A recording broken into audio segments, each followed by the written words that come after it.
Yeah, so as you know, the Anafi thermal, which is used by a lot of people in public services, emergency services right now, that's been a great success for us, and we launched that in June of last year.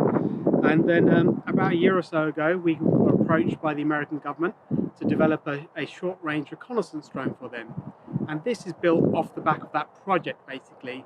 So this is a very, very data-secure drone.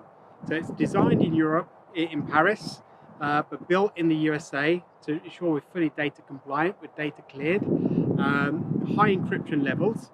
And the other thing to know about Parrot is that we are a European brand, we're the leading European drone group, and our servers are based in the EU and governed under EU law.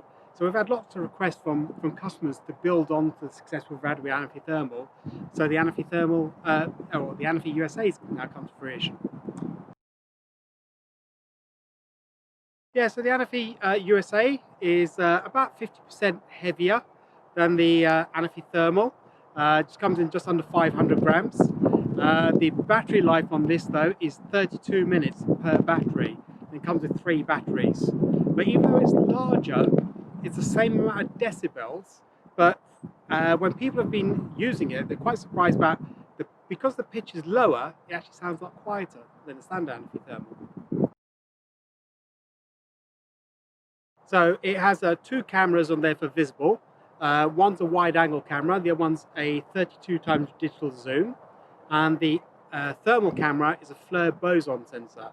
So it's about twice as more capable on the thermal size than previously. And obviously the zoom, a standard Anafi Thermal has 3 times zoom, and this is 32 times zoom.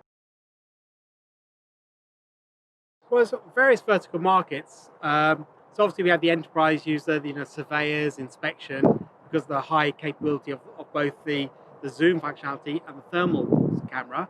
Also, copters are a great success in the public safety sector, so with police forces and fire services, and this is an ideal drone for them, especially for the first responders.